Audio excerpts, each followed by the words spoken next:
अच्छा जी, साढ़े ਜਿਹੜੇ ਛੋਟੇ ਗੋਟ ਫਾਰਮਰ ਨੇ ਉਹਨਾਂ ਵਾਸਤੇ ਇੱਕ ਇੰਤਹਾਈ ਜ਼ਰੂਰੀ ਮੈਸੇਜ ਹੈ। ਅਗਰ ਤੁਸੀਂ ਜ਼ਰੂਰੀ ਸਮਝਦੇ ਹੋ ਕਿ ਉਹ ਮੈਸੇਜ ਤੁਹਾਡੇ ਵਾਸਤੇ ਫਾਇਦੇਮੰਦ ਹੋਵੇ ਤੇ ਫਿਰ ਤੁਸੀਂ ਇਸ ਵੀਡੀਓ ਨੂੰ ਲਾਜ਼ਮੀ ਵੇਖਣਾ। ਅਸਲਾਮ ਅਲੈਕੁਮ ਦੋਸਤੋ, ਅੱਜ ਇੱਕ ਨਵੀਂ ਵੀਡੀਓ ਲੈ ਕੇ ਤੁਹਾਡੀ ਖਿਦਮਤ 'ਚ ਹਾਜ਼ਰ ਹਾਂ। ਅੱਜ ਮੈਂ ਤੁਹਾਨੂੰ ਦੱਸਣਾ ਚਾਹੁੰਦਾ ਕਿ ਜਿਹੜੇ ਸਾਡੇ ਛੋਟੇ ਗੋਟ ਫਾਰਮਰ ਨੇ, ਜਿਹੜੇ ਜ਼ੀਰੋ ਤੋਂ ਬੱਕਰੀ ਫਾਰਮਿੰਗ ਸਟਾਰਟ ਕਰਨਾ ਚਾਹੁੰਦੇ ਨੇ, ਉਹਨਾਂ ਵਾਸਤੇ ਇੱਕ ਛੋਟਾ ਜਿਹਾ ਮੈਸੇਜ ਲੈ ਕੇ ਜਿਹੜੇ ਸਾਡੇ ਛੋਟੇ ਗੋਟ ਫਾਰਮਰ ਨੇ, ਜਿਹੜੇ ਹਜੇ ਸਲਾਹ 'ਚ ਨੇ ਵੀ ਅਸੀਂ ਸਲਾਹ ਕਰਾਂਗੇ ਤੇ ਫਿਰ ਆਪਣੇ ਕੰਮ ਨੂੰ ਸ਼ੁਰੂ ਕਰਾਂਗੇ। ਇਹ ਖਾਸ ਤੌਰ ਵੀਡੀਓ ਉਹਨਾਂ ਵਾਸਤੇ ਵੀ ਠੀਕ ਹੈ।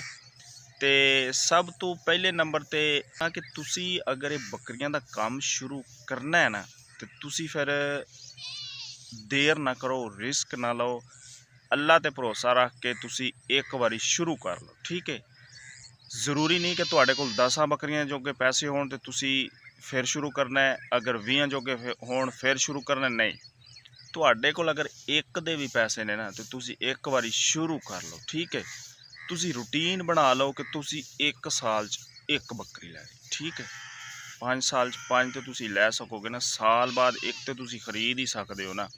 ਅਗਰ ਤੁਸੀਂ ਕੋਸ਼ਿਸ਼ ਕਰੋ ਤਾਂ 5 ਸਾਲਾਂ 'ਚ ਤੁਸੀਂ 5 ਬੱਕਰੀਆਂ ਅਗਰ ਖਰੀਦ ਲਈਆਂ ਤੇ ਇਨਸ਼ਾਅੱਲਾ ਉਮੀਦ ਹੈ ਕਿ ਤੁਹਾਨੂੰ ਇੰਨੀ ਚਸ ਪੈ ਜਾਏਗੀ ਕਿ ਤੁਹਾਡੀ ਉਹ ਇੱਕ ਬੱਕਰੀ ਨੇ ਜਿਹੜਾ ਨਾ ਤੁਹਾਡਾ ਲੱਖਾਂ ਦਾ ਕਾਰੋਬਾਰ ਬਣਾ ਦੇਣਾ। ਠੀਕ ਹੈ, ਫਿਰ ਤੁਸੀਂ ਇੱਧਰਲੇ ਛੋਟੇ ਮੋਟੇ ਕੰਮ ਨਾ ਵੀ ਕਰੋਗੇ ਤੇ ਤੁਹਾਡਾ ਚੰਗਾ ਭਲਾ ਗੁਜ਼ਾਰਾ ਹੁੰਦਾ ਰਹੇਗਾ। ਠੀਕ ਹੈ, ਤੇ ਐਂਡ ਤੇ ਮੈਂ ਤੁਹਾਨੂੰ ਛੋਟੇ ਜਿਹੜੇ ਗੋਟ ਫਾਰਮਰ ਨੇ ਉਹਨਾਂ ਵਾਸਤੇ ਜ਼ਰੂਰੀ ਜਿਹੜਾ ਮੈਸੇਜ ਦੱਸਿਆ ਸੀ ਉਹ ਇਹ ਹੈ ਕਿ ਤੁਸੀਂ ਜਿਹੜਾ ਨਾ ਬੱਕਰੀਆਂ ਦਾ ਕੰਮ ਸ਼ੁਰੂ ਕਰਨਾ ਹੈ, ਜ਼ਰੂਰ ਕਰਨਾ ਹੈ। ਇੱਕ ਵਾਰੀ ਲਾਜ਼ਮੀ ਤੁਸੀਂ ਇਹ ਸ਼ੁਰੂ ਕਰਕੇ ਵੇਖੋ, ਇਨਸ਼ਾਅੱਲਾ ਤੁਹਾਨੂੰ ਬੜਾ ਫਾਇਦਾ ਹੋਏਗਾ। ਠੀਕ ਹੈ, ਤੇ ਮੈਂ ਜਿਹੜੇ ਸਾਡੇ ਗੋਟ ਫਾਰਮਰ ਨੇ ਉਹਨਾਂ ਨੂੰ ਜ਼ਰੂਰੀ ਗੱਲ ਇਹ ਆਖਣ ਲੱਗਾ ਕਿ ਤੁਸੀਂ ਗੋਟ ਫਾਰਮਿੰਗ ਸ਼ੁਰੂ ਕਰੋ। ਜ਼ਰੂਰੀ ਨਹੀਂ ਕਿ ਤੁਸੀਂ 1.5 ਲੱਖ ਵਾਲੀ ਬੱਕਰੀ ਲਓ, ਨਹੀਂ।